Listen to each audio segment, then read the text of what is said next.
सन 1773 1773 जब ब्रिटिशर्स की east India company ने हमारे देश के कई हिस्सों पर कब्जा करना शुरू किया, और सन 1830 1830 जब थॉमस विबिंगटन मैकोले ने so called English modern education system को इंट्रोड्यूस किया, जिससे कि जो ब्रिटिशर्स थे उनके कुछ पर्पस फुलफिल हो रहे थे। फर्स्ट कि जब ब्रिटिशर्स इंडिया में आए तो उन्हें हमारे साथ कम्युनिकेशन करने के लिए कोई लैंग्वेज की जरूरत थी। अब अगर वो चाहते तो यहाँ की नेटिव लैंग्वेज सीख सकते थे जो कि इंडिया में बोली जाती है, और ये उनके लिए और ज्यादा आसान टास्क होता, क्योंकि वो कुछ मुट्ठी भरी तो ब्रिटिशर्स थे जिनको नेटिव लैंग्वेज सीखनी थी। लेकिन उन्होंने दूसरा रास्ता चूज किया कि वो जो लैंग्वेज लेकर आए थे वो इंडियंस को पकड़ा दी जाए, यानी कि इंग्लिश।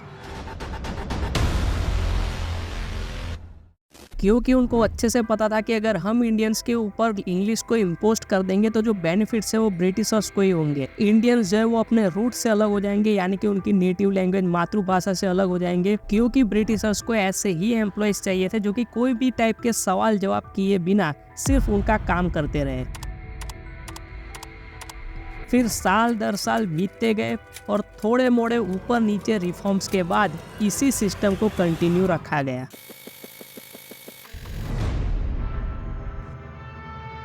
खैर, अब आ जाते हैं उस बच्चे पर जो कि अपने पेरेंट्स का सितारा बनके पैदा हुआ है, और यहाँ पर बच्चे और बच्ची दोनों की बात हो रही है। उस बच्चे के पैदा होते ही वो पेरेंट्स और वो बच्चा दोनों टेंशन में आ जाते हैं। पेरेंट्स को उस बात का टेंशन है कि उस बच्चे के अच्छे भविष्य के लिए, उसके एजुकेशन के लिए पैसे इकट्ठा करने पड़ेंगे। वो 2 रोटी कम खा लेगा, लेकिन उस बच्चे के पैदा होते ही उसके एजुकेशन के लिए पैसे इकट्ठा करना शुरू कर देगा। और उस बच्चे को उस बात का टेंशन है कि उसके पैदा होते ही engineer, doctor, lawyer, IAS, IPS की आशा भरी नजरों से उसको देख रहे हैं। जिस बच्चे को हंसने और रोने के सिवाय कुछ नहीं आता है, उसकी पूरी जिंदगी ये रिश्तेदार पहले ही तय कर चुके हैं। हंसते खेलते हुए वो बच्चा अपना किंडरगार्टन पार कर लेता है, जहाँ पर वो खेल खेल में ही 1 2 3 और A फॉर एप्पल और B फॉर बॉल सीख जाता है। लेकिन उस बेचारे को क्या पता था कि ये तो उसका गोल्डन पीरियड चल रहा था। असली परेशानी तो तब शुरू होगी जब वो ये रट्टा मार सिस्टम के अंदर एंटर होगा।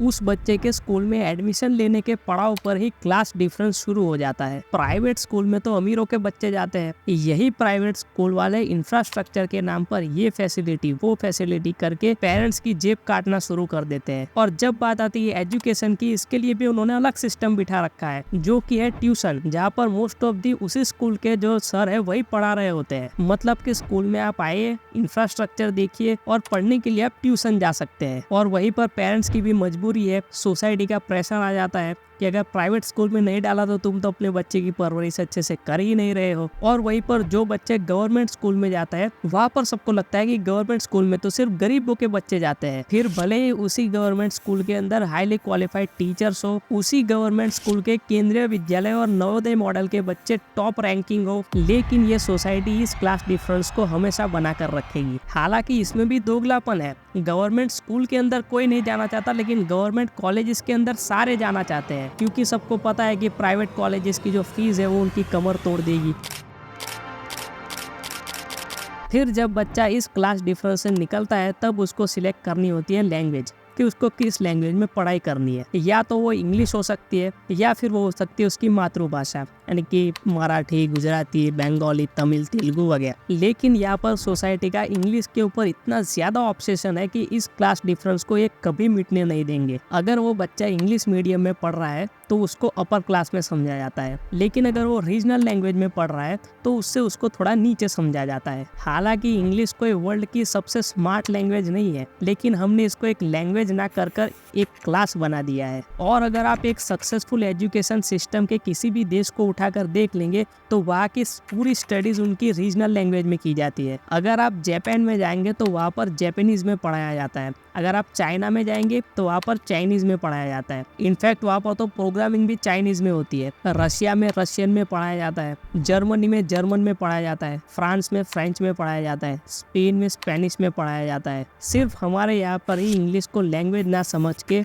एक क्लास समझा जाता है। इन कंट्रीज में अपने रीजनल लैंग्वेज में पढ़ाने के बावजूद उनके वहाँ नोबेल प्राइज हमसे ज्यादा है। इनफैक्ट उनका एजुकेशन भी हमसे आगे है। और इतने सालों से क्लास डिफरेंस के चलते एक लैंग्वेज सारे बच्चों के ऊपर इम्पोज करके आज हम इधर खड़े हैं। तो हमारा मोटिव क्या है कि उस बच्चे को वो टॉपिक पढ़ाना जिससे कि उसे वो समझ में आए, या फिर क्लास डिफरेंस के चलते उसको ऐसी लैंग्वेज में पढ़ाना जो कि उसको कभी समझ में ही ना आए। अगर आप किसी बच्चे को ऑब्जर्व करेंगे, अगर आप उसको उसकी मातृभाषा में पढ़ाएंगे, फिर चाहे वो मराठी हो, गुजराती हो, बंगाली हो, तमिल हो, तेलुगु, पंजाबी, कोई भी हो, तो उसमें वो बहुत ज़्यादा जल्दी उसको सीख लेगा। लेकिन अगर आप उसके ऊपर फोर्सफुली कुछ इम्पोस्ट करने की कोशिश करेंगे तो फिर वहाँ पर ये रट्टा मार सिस्टम ही रहेगा।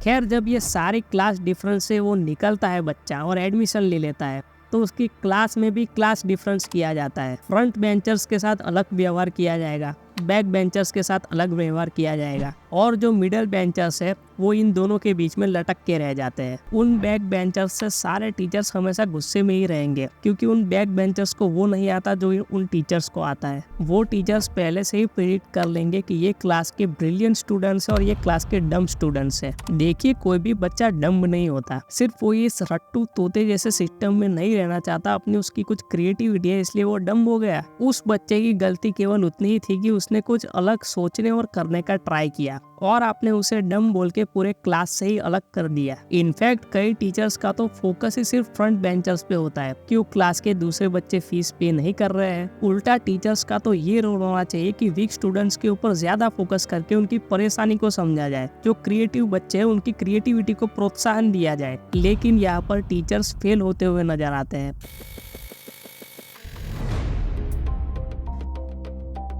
बचपन से ही उस बच्चे का जितना वजन नहीं होगा उससे ज्यादा वजन का बैग उसके कंधों पर लाद दिया जाता है, और उसमें भी ये स्कूल वाले पेरेंट्स की जेब काटना शुरू कर देते हैं। जो बच्चा पर सब्जेक्ट वाइज एक बुक से पढ़ सकता था, उसके बावजूद अलग अलग पब्लिकेशन से साठ गांठ करके कई तरीकों की बुक्स खरीदने के लिए पेरेंट्स को फोर्स किया जाता है। पब्लिकेशन से लेकर स्टेशनरी वाले से लेकर स्कूल वालों तक सारों के हाथों में मलाई रहती है, और जो बच्चे हैं उनके कंधों पर ये सारा का सारा बोझ होता है, क्योंकि स्कूल के पास ढंग का करिकुलम ही नहीं है। सिलेबस के नाम पर वही सालों पुरानी हिस्ट्री पढ़ाए जा रहे हैं। मैथमेटिक्स, जो कि है तो इम्पोर्टेंट, लेकिन वो क्यों इम्पोर्टेंट है वो किसी को पता नहीं है। साइंस के नाम पर अभी भी हम 18वीं और 19वीं सदी से आगे नहीं बढ़े हैं, और जो लैंग्वेज रिलेटेड सब्जेक्ट है वो तो सिर्फ ऐसे ही है कि आए और चले गए। ड्राइंग जैसे सब्जेक्ट को तो वैसे लिया जाता है कि ये तो सिर्फ बच्चों के लिए है, बाद में कभी नहीं आएंगे, इसको ऐसे ही पास करके निकाल दो। पीटी, ये एक ऐसा पीरियड है जिसका इंतजार सारे बच्चों को होता है, लेकिन उसका पीरियड उस तरीके से सेट किया जाता है जैसे कि ये तो है ही नहीं। पूरे वीक में सिर्फ एक पीरियड, और वो पीरियड भी वैसा होगा कि उस दिन का सबसे छोटा पीरियड वही होगा, 30 से 45 मिनट तक। उस पीटी के एक अकेले पीरियड के ऊपर भी मैथ्स और साइंस के टीचर की नजर रहेगी, क्योंकि उनको अपना सिलेबस भी तो कवर करना है। आधे से ज्यादा पीटी के पीरियड तो यही टीचर्स खा जाते हैं। तो फिर आप कैसे सोच सकते हैं कि हमारे यहाँ ओलंपिक्स के मेडल्स की बारिश होगी। चाइना, जिनकी पॉपुलेशन हमारे जितनी है, लेकिन वो ओलंपिक्स में टॉप पोजीशन पर है, क्योंकि उनके वहाँ पर बच्चों के टैलेंट को आगे बढ़ाया जाता है। उनकी एजुकेशन पॉलिसी में स्पोर्ट्स को इम्पोर्टेंस दिया जाता है। जापान, जिनकी पूरी कंट्री की पॉपुलेशन हमारे पूरे कंट्री के 2 स्टेट्स के जितनी है, वो भी 3rd पोजीशन पर है, क्योंकि उनके वहाँ पर भी स्पोर्ट्स को इम्पोर्टेंस दिया जाता है। इनफैक्ट कई कंट्रीज तो वैसे है जिनकी पॉपुलेशन हमारी सिटीज से भी कम है, लेकिन फिर भी उनके एथलीट्स भी ज्यादा है और उनके मेडल्स भी ज्यादा है। क्यों? क्योंकि उनके वहाँ पर भी स्पोर्ट्स को इम्पोर्टेंस दिया जाता है, और हम इतनी पॉपुलेशन के साथ भी 71वीं पोजीशन पर है विद 0 गोल्ड मेडल्स। ऐसा नहीं है कि हमारे एथलीट्स में कोई कमी है या फिर हमारे लोगों के टैलेंट में कोई कमी है, हमारे सिस्टम में ही कमी है। और इससे वर्स्ट लाइन तो मैंने सुनी ही नहीं है कि खेलोगे कूदोगे तो होगे खराब और पढ़ोगे लिखोगे बनोगे नवाब। अगर बचपन से ही ऐसी फालतू बातें हम बच्चों के दिमाग में डालते रहेंगे तो फिर हमारी हालत ऐसी ही रहेगी। पहले भी हमारे उधर मेडल्स की बारिश नहीं होती थी और आज भी नहीं हो रही है, और अगर ऐसा ही चलता रहा तो ऐसा ही होता रहेगा। टीचर्स की भी अपनी ही मजबूरियां है जिससे कि वो इस सिस्टम से सफर कर रहे होते हैं। अगर आप किसी प्राइवेट स्कूल के टीचर को जाकर देखेंगे तो वो गवर्नमेंट स्कूल के लिए ही तैयारी करता हुआ नजर आएगा, क्योंकि ऑन पेपर पे जो सैलरी प्रॉमिस की जाती है प्राइवेट स्कूल में वैसी होती नहीं है। अगर आप प्राइवेट स्कूल के जूनियर और प्राइमरी स्टैंडर्ड्स में देखेंगे तो कुछ टीचर्स तो क्वालिफाइड ही नहीं होते हैं, और जो क्वालिफाइड होते हैं वो उस स्कूल से छुटकारा पाना चाहते हैं, क्योंकि वहाँ पर टीचर्स को एजुकेशन के अलावा और भी कई काम कराए जाते हैं, जिन कामों के लिए अलग से एम्प्लॉय हायर करने चाहिए प्यून और क्लर्क की तरह, वो भी ये टीचर्स से करवाते हैं। टीचर्स के ऊपर काम का इतना बर्डन डाल दो कि अगर वो कभी कुछ नया सीखने की कोशिश करे तो वो सीख ही ना पाए। और तभी आपको कुछ ऐसे टीचर्स देखने को मिलते हैं जो खुद एक दिन पहले पढ़ के आते हैं और फिर बच्चों को पढ़ाते हैं।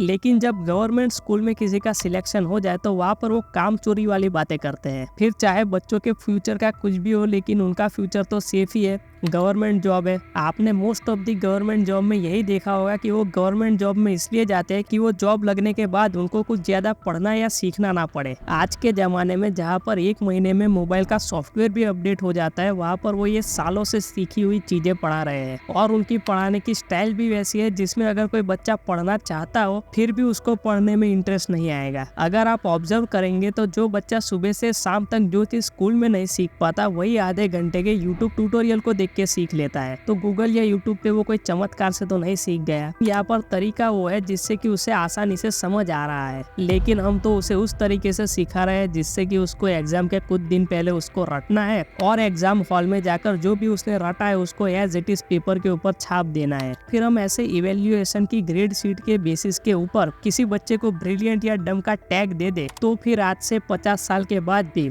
हम इधर ही खड़े हुए मिलेंगे या फिर शायद इससे भी पीछे छूट जाएंगे।